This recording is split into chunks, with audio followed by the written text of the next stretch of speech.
Welcome to the American Intelligence Media. I'm your host, Douglas Gabriel, and today I'm with my good friend, Michael McKibben. Hello there. Welcome. Thank you so much for coming up to the studio. Sure. I want to ask you, the guy who probably knows more about the internet because you helped create the scalable part that we call social networking, which was then taken by so many other companies and then turned into mega billionaire tech lord monopolies. We want to talk first about the internet. There were so many crazy, confusing thoughts about the internet. I'm going to throw out the first one.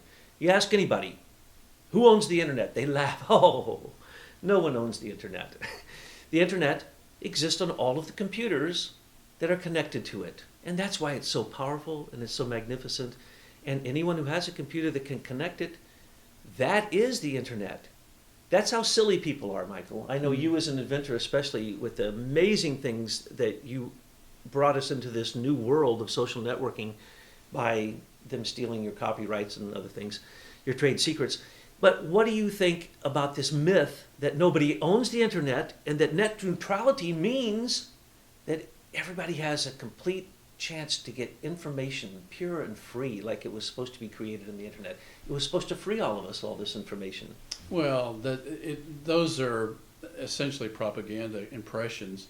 I mean, the fact is, the internet's wires and computers, and they're all hooked together, and they have software that makes them work. So it's all very explainable, and primarily it's the domain of the telephone companies that provide those services to us, both wired and wireless and satellite. And so the satellite gets into the U.S. government and the military, but basically it's all run by AT&T, always has been. Wait, now there's magic running somewhere in those wires, isn't there? Because they say, look at the amazing things that the internet can do. You can go on the internet and you can go to cloud computing, where you put your information somewhere. You don't know where it is, but it's being taken care of there.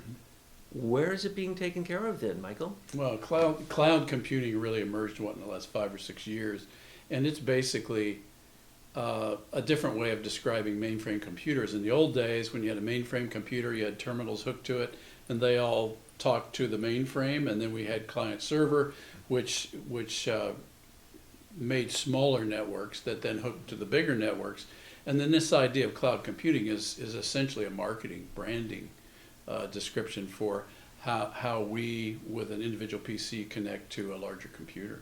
And of course, I'm being somewhat facetious, as you can tell. I couldn't tell at all. You couldn't tell at all because of my extreme sincerity. Because let's see, where does the CIA keep their cloud computing? Oh, that would be Amazon. That would be Jeff Bezos.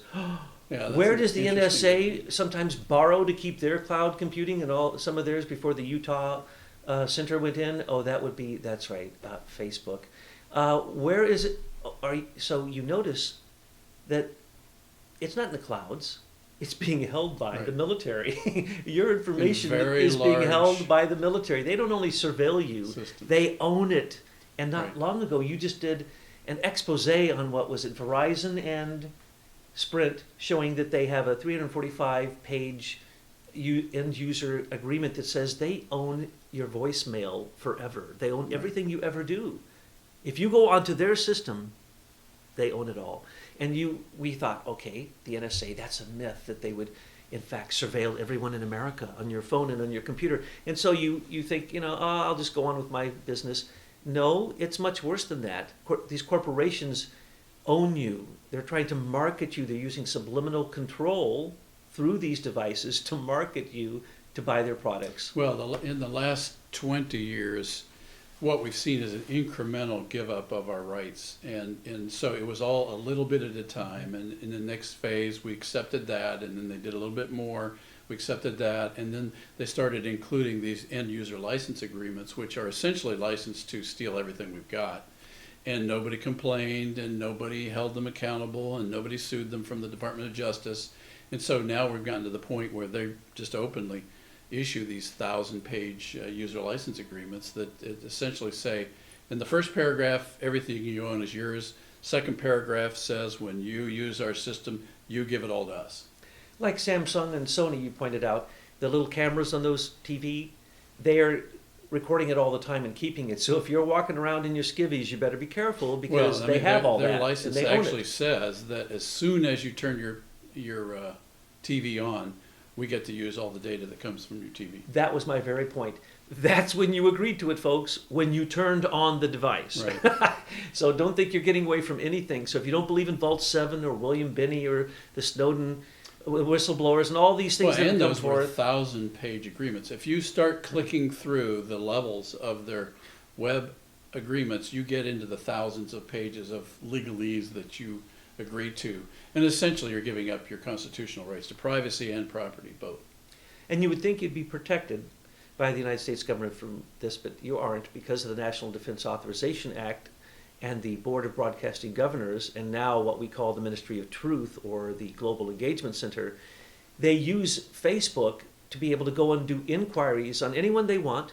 And so when they try to tell you they can't stop terrorists, they can't get them off the net, but we know that they do that in Turkey. They've done it in Iran. They've done it in China. They've done it in India.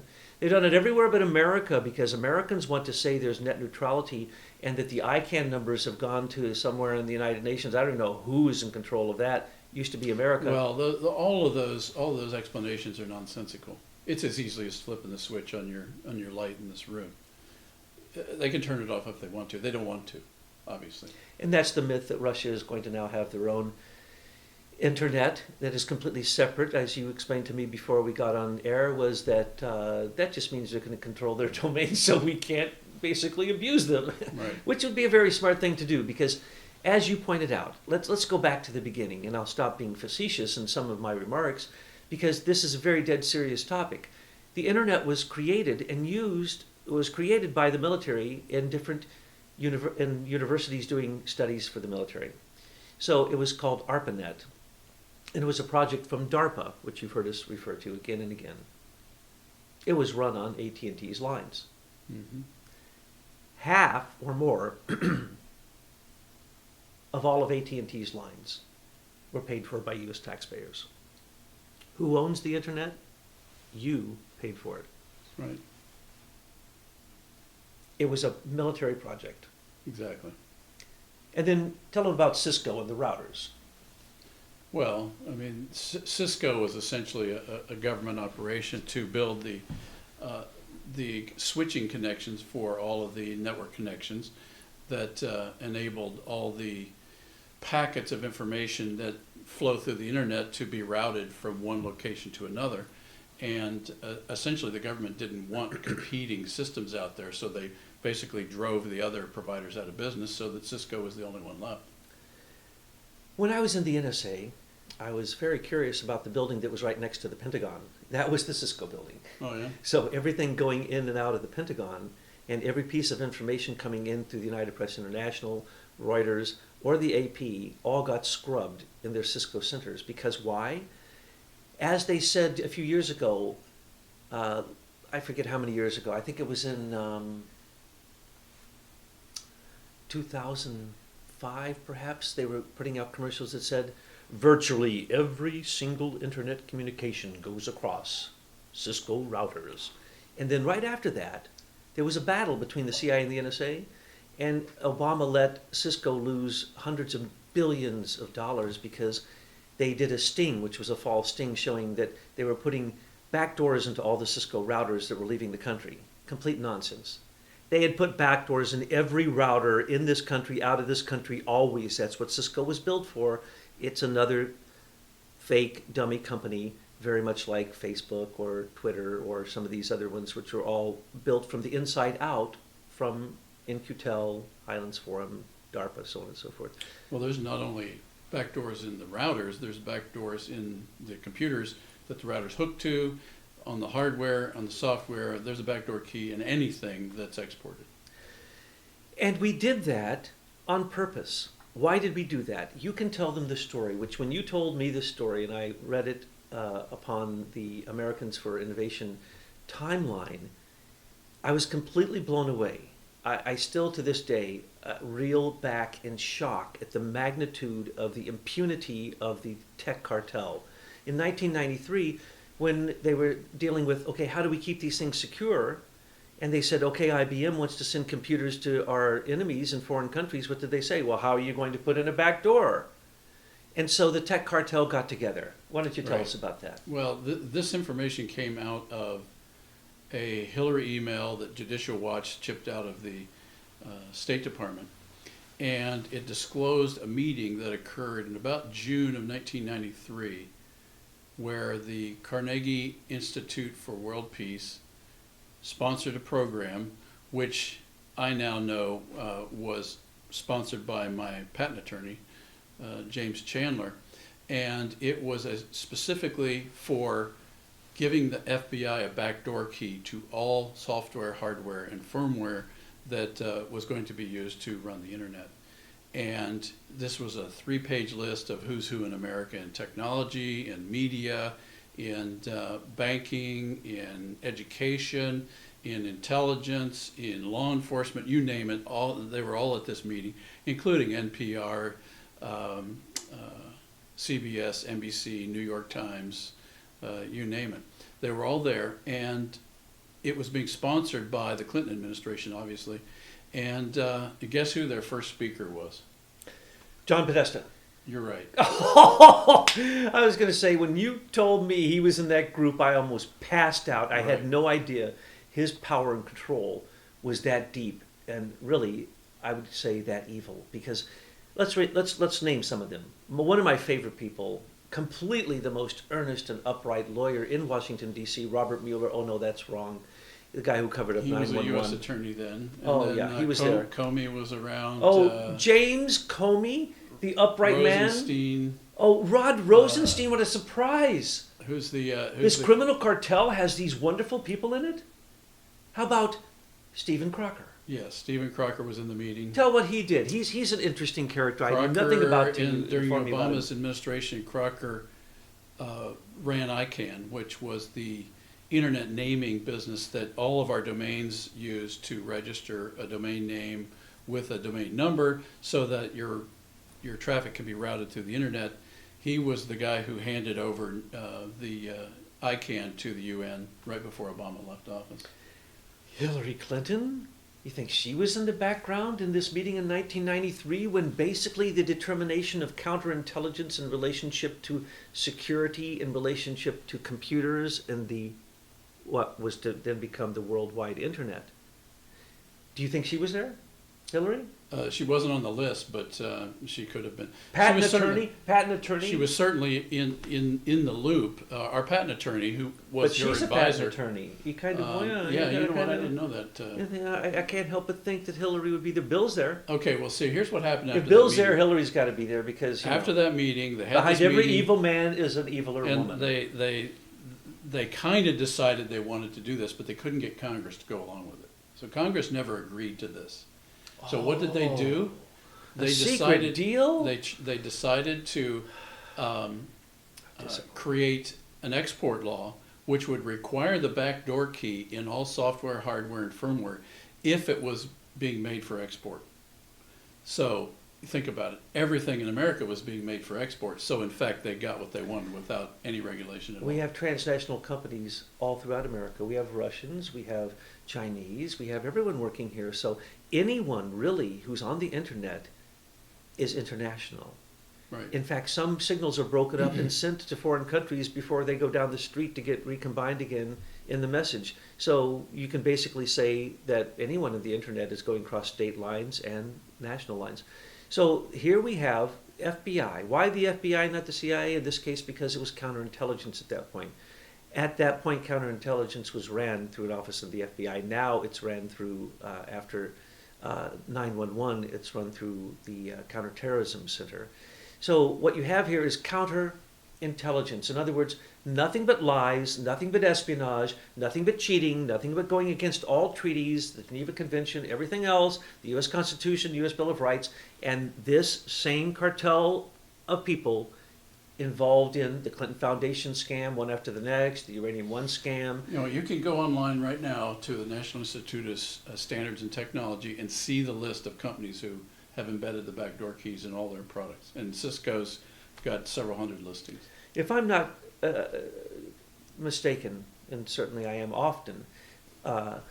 the Geneva Convention states you can't spy in a country that you're not at war with. So when Baby Bush declared war on terrorism, and terrorism is undefined, and then Obama allowed that term to be used on all Americans, every American is a terrorist until proven otherwise. You could have an offshore account that is supporting Hezbollah.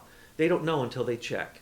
So they can actually seize, and I've had people who had their entire companies, all their property seized with an accusation that they had an offshore account that was feeding a terrorist group, and they never even finished in court. They basically seized everything. They still have it. This is the new thing Jeff Sessions made even wider.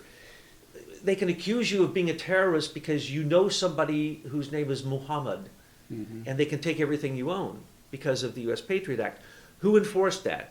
Robert Mueller, the same person that was in this cartel in 1993. Well, unfortunately, we the people expect our law enforcement organizations to protect us from this kind of nonsense. And when our law enforcement is in fact the people perpetrating it, we don't have any protections at all. And that's an unfortunate state of things. And so now I think it's up to we the people to get up to speed on this stuff and take back our country. Exactly. And with what Leader Technologies is trying to do, if you could get your Miller Plan put into place, you can skip over the Congress, you can skip over the crooked court system, and you can have the president pay you for what was stolen from you. It would be nothing more than saying, I recognize you to have a license to have done this. Here's the $3 trillion that was made off of your license. Let's see if we can't do a deal. And you have a beautiful deal, win-win-win for everyone, including the government, the taxpayers, and the people who knowingly ripped off technology through a very corrupt patent system. And so what we have as the internet, what is the internet? Who owned the patents that created all the routers at first? One company. Who owned the internet wires? One company, which at that time was called, earlier before that it was called Ma Bell. It was a monopoly allowed by the United States government. It was created and allowed and funded, and more than half of the money that they've ever spent was our money, folks. And right now, last year, $3 billion paid to Verizon to extend broadband into places in America where people don't even want broadband, and to build cell towers. And who makes money off these cell towers? Foreign companies make money off of every wireless broadband microwave cell tower that's, in fact, attacking your body with electromagnetic microwave transmissions at all times. So who is it who owns the uranium in America? That would be the Russians. Who owns the purification of uranium in America? That would be the British, the French, and the Dutch. I can go down the list of who owns what, but it's not Americans. And so here's the deal. It used to be one guy who assigned the ICANN numbers. One guy. One guy controlled the internet. It is a lie that anyone but America has ever owned the internet. And we should take it back as a public utility, if we want to, or at least work it so that the corporations that do it do not surveil people, do not attack them, do not attack their freedoms, do not steal their privacy, do not go against the Bill of Rights. We can do this, folks, but there's these myths that go on. Let me bust one more myth with the World Wide Web. What's his name? Sir Berners-Lee? Tim Berners-Lee. Tim Berners-Lee at CERN, a guy who's supposed to be doing particle physics, one day decided to create the magical identification numbers, which Michael can explain to us, that created the ability for us common people to get onto the World Wide Web, which was before always a military project.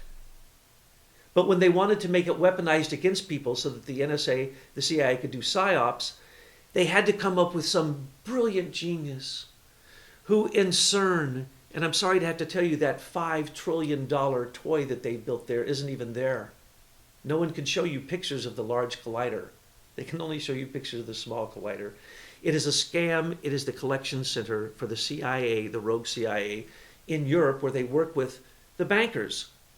And that's where the international bankers work, because the rogue CIA controls the gold stolen after World War II, and so they move it around between CIA banks and between the Bank of International Settlement. And that, remember, Bank of International Settlement was to do what? Take the gold that was being held of the Germans, and the gold stolen from the Germans, and the gold stolen from the Jews who were put into concentration camps, and hold it in one bank that never wanted to give it back. A lot of that gold is still there, and they won't give it back to the owners. That's who the BIS is. They control clearing every single derivative swap that's international. All derivative swaps are basically economic terrorism. They shouldn't be allowed. It's nothing but betting. And the BIS backs that up with gold. Well, there at CERN, the World Wide Web came to birth. It takes my breath away thinking of Sir Timbo, who just one day in his off time, in between deciding where antimatter and dark matter and antiprotons really exist in an atom, he decided to magically take this huge step that made everybody freely from a different country, Switzerland, come into the internet that doesn't really have any wires. It doesn't have, no one owns it. No one controls it. But now we all get to go to it for free. I feel liberated. Don't you feel liberated? These mythologies have been created around every piece of this story from the mythologies. Beginning. Yes. These are modern digital mythologies that are such nonsense that if you look into them, it will just make you want to vomit because they aren't even creative with these mythologies. They couldn't have picked a worse student at Harvard to say created the social network invention of our time. Dude Zuckerberg was a failure. He was sued by everyone involved in it and has lost most of those cases. And yet he is one of the richest men in the world and wants to run for president. I always make the joke, I've never seen him at work. When did this man who basically changed our world, he doesn't even work anymore. He says he doesn't write code. He's not interested in it. That's another mythology. I mean, that mythology was created by the social networking movie and a book called The Facebook Effect. So it was pretty easy for them to actually create this mythology, and we were beginning to look at that. What are they doing with our technology? And then this movie came out, and it was a big lie. And then this book came out, and it was a big lie. And all those guys made a lot of money, and they just carried it right down through the IPO. Bezos, Thiel, Zuckerberg, and all the other young, beautiful guys who put on their Nikes and go for a run and only wear T-shirts and have bad attitudes, they are the mythology. And you, look at you. You're just a brilliant old engineer who worked with people, gathered $20 million together, 145,000 hours invested. Right. Did I mention $20 million invested? Did I mention all your shareholders? Did I mention all the patents you had before Plus you have afterwards? Did I mention your million. copyrights? Did I mention Zuckerberg has nothing? He says he did it in a week during finals with a keg of beer. Okay, that is the stupidest mythology ever. Here's the truth. You're sitting in front of us. I don't know how you don't just explode as you look at the deprecation of what you thought was going to free people, but in fact has bound people to psyops from the CIA, NSA, counterintelligence, FBI, straight from the White House, from the U.S. Digital Service, on down the line. I would go out of my mind if I was you. Seriously. Well, let's put it this way. I've decided that I'm going to take it one day at a time, and that I'm a Christian, and I believe that God puts us in circumstances in our life for a reason. And I concluded after we took the case to the Supreme Court and they wouldn't hear it, that there was something extremely wrong with our country. And maybe that was what I was supposed to take a look at, is what was going wrong. And so that's in fact what we have been doing as a shareholder group ever since, is peeling away the layers of this onion. And as we began to peel it away, I mean, I didn't know anything about the deep state back then. But as we peeled away this onion and we got closer and closer to these guys, it's the same people that are in the news now every day. And they have a heinous strategy and design for America, for our Constitution. They don't like the Constitution. They want a crony capitalist world government that they control, that they're on top of. And unfortunately, I happen to have had the invention that they wanted to pull all this together electronically. And so I don't know where this is going, but I think that truth has a way of finding its home in honest people. You just nailed it on the head. It's only a few dozen people. Trump has the power. You've given him the perfect plan. Matter of fact, you've given him 3 different plans that he can act on. So what we want you to do, We want you to push this plan until it happens in any way that you can. We're making a video right now. You can make a meme. One meme won the American Revolution. The meme created by the printer, Benjamin Franklin. It was a snake. It had the 13 pieces. It was cut in 13 pieces with each one of the colonies' name on each piece. Join or die, it said. If we simply go with the plan that Leader Technology has, it would take down the tech lords.